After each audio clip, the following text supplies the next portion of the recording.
Sarap ng buhay niya. Ginagawa niya pag galing sa trabaho ay uupo siya dyan. Ano ba pinapanood mo? Ha? Basketball. Basketball?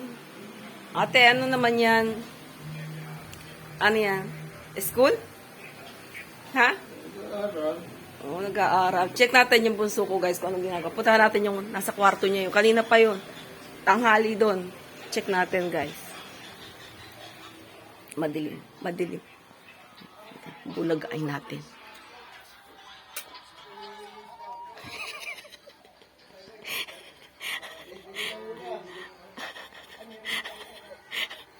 Huli ka? Kakasuhan kita. Yung bibidyo ka na wala permission. Kakasuhan kita, mama. Okay, di ka daw ulam. Kaya? Kahit ang yuko sa'yo, susunod.